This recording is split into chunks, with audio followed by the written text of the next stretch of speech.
2023 was the first year that had 6 themed updates, and along with some great features, the roles always take the spotlight to a great extent. We started 2023 with the Conjuror and the Storm Wolf and ended it with the Toxic Wolf. These 3 roles are already very distinct from each other in every possible way. That's why it's time to see how good 2023 really was when it came to new roles. Here are the 11 roles ranked from 2023. Number 11, Butcher. When I uploaded the Advent Shorts at the end of 2023, the Butcher was towards the lower part of the roles too, but here it actually is last due to the uniqueness score. This time I updated the rating system from 1 year ago. We rate roles here namely based on 3 different aspects: creativity of the role design, balance and fun. They ultimately tell how good the creator's idea was. This time around though, I replaced creativity with the similar uniqueness. This is basically a different word to say the same, how unique is the role within the game. In the past, some of you would mention how certain roles were lookalikes of roles from other games like Town of Salem, which I don't think is as relevant since pretty much any role has appeared in a Mafia game somewhere in history, and also roles may fit certain games more than others. As you can imagine, with a role that is literally Doctor without Night 1 protection but with 6 protective meats instead, this role only scores a 2 out of 10 on uniqueness. A 1 out of 10 is for roles, by the way, that are like identical to already existing roles, but the Butcher comes close. Also, the no protecting Night 1 concept isn't new either, since the Night Watchman already had this. Since it's just a stronger Doctor, the balance also sits at a 5 out of 10, and this isn't a role you will be playing for fun either, probably. I mean, I don't know your favorite type of roles. I do like to play as weaker villagers, but Butcher isn't even exciting for me. Moving on, we enter the top 10, but well, 10th is actually still pretty trash, and it's the Fortune Teller. This one was hard to judge, since for uniqueness, there is an argument to be made for it being quite unique with its roll call cards. But yeah, if you keep in mind where it comes from, it hasn't changed that much, and that's what we're looking at when we talk about the Fortune Teller of 2023.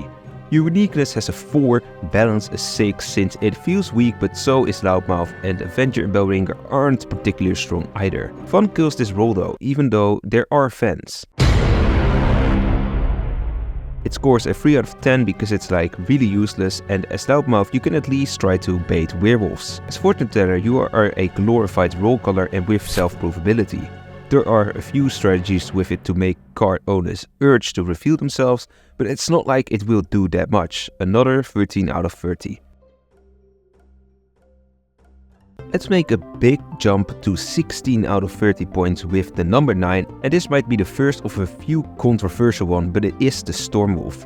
I personally hate this role because it is annoying to play against, and actually being a werewolf in a Storm Wolf game isn't really that great either per se. It's one of the most egoistic roles in the game, and the fact that you can screenshot to bypass a part of the role is also exposing the flawed role design here. And then to realize how great it could have been if it was implemented as some sort of werewolf flagger. Balance is the worst part of this role with a 3 out of 10.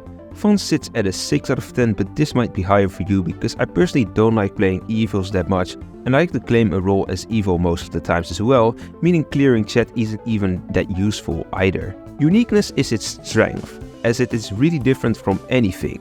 It does still get the inspiration from Unleashed Elements and Foggy Chat though, 2 crazy game modes before the release of the Storm Wolf, and Hiding Votes is even older, namely from the Shadow Wolf.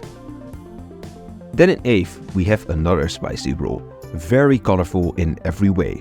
Of course, it is the Siren, with a score of 17 out of 30. Siren scores quite okay on uniqueness and fun actually, since the tag ability is really new to solo killers, albeit useless. The harps and kill mechanic is a mix between all other arcades pretty much, but let's talk about the tag, which also makes it score low. Yes, I think this role is bad because the tag decides games and not even in favor of the Siren itself. If you tag 3 villagers and you die, it's pretty much a different game we are playing right now. Tag 2 or even 3 other evils, well, Village has won at that stage. This role is not crazily OP for its own sake, but it changes the balance upon dying so much that it has to score low for balance. Very low. 2 out of 10 low. From a colorful and controversial role, we go to one of the more bland but absolutely balanced roles, the Toxic Wolf. It occupies 7th on this list, which means it's still on the worst half of the table. The great part here, where definitely outshines the Siren, is its balance with a 9 out of 10. It could have been higher if it was a bit stronger, though it is hard to see how it could be stronger. Fun sits in the middle with a bang average 6 out of 10. It is by no means a boring role, but it is derived from the much more spectacular role Werewolf Berserk. Speaking of Werewolf Berserk, the Toxic Wolf is clearly based off that role. As Berserk you get one frenzy that you can activate at daytime, and the next night whoever you attack will die along with all the protectors. On that player of course. As Toxic Wolf on the other hand, you get 2 mini frenzies, if we can call it like that at least. Select a player at night and next night the protection on that player will be ignored. It is a good role to pierce through protection and to get certain players or roles killed, but it takes time to use it all and it's not as satisfying. As of that, the Toxic Wolf scores only a 3 out of 10 on uniqueness. It is just too much like the Berserk. Enjoying this video so far? If yes, make sure to subscribe and turn notifications on. This year will be packed with great content here, and when I hit 10k subscribers, I visit the office of Wolvesville, if the devs allow me of course. Let's go to number 6, which sits in the perfect middle of the list and is also where we start to see real bangers. It is time for the Confusion Wolf, yes. It actually shares the position with the Toxic Wolf, but wins on uniqueness. That kinda sounds strange because one can call it a corrupter werewolf, and it kinda is, but a significant change is that it also sees the role of the hidden player. Regardless, the Confusion Wolf scores only a 5 out of 10 on uniqueness, which is still bad, and it also performs poorly on the balance with a 5 out of 10. This role needs a nerf or the Wolf Shaman needs a buff, because why would one pick the Shaman over the Confusion Wolf as of right now? We enter the top 5 now, but the gap isn't large as the UBF score of 90 out of 30 is for the Blind Werewolf. This role is very similar in terms of scoring to the Toxic Wolf actually. Both have a 3 out of 10 on uniqueness. Blind Werewolf is namely a mix between Analyst and Wolfseer, but instead of seeing auras you see categories. These include random regular villager, random strong villager, random voting, random killer and other. The big upside of this role is that you can check 2 players per night instead of the old classic 1. Since finding RS3, voting, killer and other typically says all you need to know, being able to find 2 of these in one night is a huge advantage compared to the single check of the Wolfseer. The flaw of this role comes in the RV category though, where players to kill and players to not kill are included, as well as scapegoats and self-provable roles like Mayor also share that same RV label. With the Blind Werewolf, you are truly vulnerable to baits from villagers, but the upsides are definitely here too. Hence a balance of 10 out of 10 is absolutely deserved, and this is what makes it slightly better than the Toxic Wolf. For fun, it also scores a 6 out of 10. The role that barely misses out on the medal is the Wolffluencer. With an impressive score of 21 out of 30, we are taking a leap from the middle, and that is foremost because of the uniqueness factor. Yes, the Wolffluencer hits different. There is no single role that has the ability to control other players to the degree that the Wolffluencer can. I mean, Grumpy Grandma and Voodoo Werewolf can mute, sure, Jelly Bully and Warden can rollblock, but would you really call that influencing? The power that influencing gives is also what makes this role a fan favorite, and if you survive for long enough, you can single-handedly win the game for the werewolves as Wolffluencer. This is why it scores a 7 out of 10 on fun. In the end, I think it doesn't deserve much higher since there's not many strategic layers behind this role or that much variety either. Most of the times you will manipulate the mayor for the juicy extra votes, or you keep manipulating the same player so that there are not many players who are cleared. But this is where we also run into the issue of this role. I think this role is toxic and unbalanced. And I'm not alone in this. Since it is part of the Junior Werewolf tree, it's kinda hard to compare it strength-wise, but the fact that you can keep manipulating the same player over and over again is just very toxic. It ruins the game if you keep on getting Wolffluenced, even as some sort of weak villager that has nothing to add to the voting phase. Conclusion, 5 on balance, 7 on fun and 9 on uniqueness. And if you hadn't noticed it yet, the top 3 is now left and it's filled with villagers. 2023 really introduced some great village roles and I'm all in for it. But bronze goes to the bully. A score of 23 out of 30 means it almost scores an 8 on all aspects. The bully is a very fun village role to play with, since you can choose different tactics to either kill quickly or to hide yourself for as long as the game allows you to.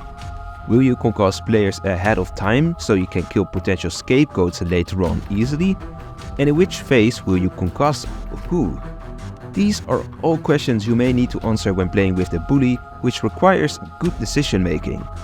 The balance aspect even outshines fun with a 9 out of 10 namely, as this role holds up really well with the gunner and vigilante. It's not quite a 10 since it can be really strong if it lives for long due to its infinite concussions, but the setting up takes some time and hence it balances out pretty well with the gunner and vigilante, who can namely in return execute their abilities much quicker. The uniqueness is where this role does lack a bit though. Yes, it is a new concept, very distinct from gunner and vigilante, but it is also kinda like a voodoo werewolf combined with some sort of gunner. This role feels new and I think a 6 out of 10 for uniqueness is a fair rating. You could also argue for a bit higher though. Now with 2 roles left, you might already know which one finishes first and which second, but it's actually not as simple. Initially I thought this would be a cakewalk for the Conjuror, but with the UBF score, which mind you are still subjective since how do we define fun even, we get a different story. Silver goes to Conjuror in fact, but it is close with first place Judge. Conjuror has a score of 25 out of 30 and I can easily see why this is probably the most liked role across the community. A 9 out of 10 for me means that it is pretty much the best it can get, as only the Avenger really scores a 10 out of 10 for me, and that is clearly a personal preference. For balance, the Conju is another role with a 10 out of 10. You could make an argument for lower, since it is kinda weak if you keep in mind that no dead player can come back to help in voting and with brain cells. It compensates itself with the flexibility of course, taking different roles across the game. There is a certain skill you need for seeing when to pick what, which I also like about this role. What is really the problem then? Well, once again it is uniqueness. Yes, like the bully, it feels new, but then if you think about the existence of Grave Robber and Seer Apprentice, which both are a lot older and already have role swapping as a core feature, it isn't that special anymore. I still rate it at a 6 out of 10 because being able to choose which role you turn into when is a major difference, and it is not that you can only turn once per game and stay as that role for the remainder of the game. Hence, a score of 25 out of 30 is what we get. As said before though, the winner is the Judge, but only with a small difference of 1 point. Like the Conjurer, the Judge scores a 10 out of 10 for balance. Compared to the Priest, it has potentially more kills, it's able to execute solos, which the Priest cannot do, but the downside is that the use of the Judge has to go at the cost of the voting phase. The Priest can use the ability much quicker and summon water out of thin air, if you get what I mean. And compared to the Marksman, they are quite similar actually, but the Marksman needs a bit more time to set up. But the upside of the Marksman is once again that it can add the bullets, whereas the Judge needs actionless voting phases to summon a bullet. The fun for the Judge is lower than the Conjurer as it sits on a 7 out of 10. It is a fun role but nothing too exciting. You have to be able to make right decisions and you can definitely clutch games with this role, albeit less than with the Conjurer. But when we talk about uniqueness, we truly see where this wins on, a 9 out of 10. The Judge is the first role ever that actually adds something to ties in voting phases, or a lack of votes. Also is very distinct from Priest and Marksman, but at the same time, it is balanced and it kinda does make sense to be in this role tree. The Judge is an underrated masterpiece and with UBF scores in mind, the best role of 2023. But let me know, how do you personally rank the 11 roles of 2023 and were you content with the roles last year? Leave it down in the comments. If you loved what you just saw, then make sure to check out this juicy video I have here for you. You can also subscribe and turn on epic notifications to never miss a future upload. My social links including Discord server are in the link tree. Link is in the description. I will see you later and don't be a traitor.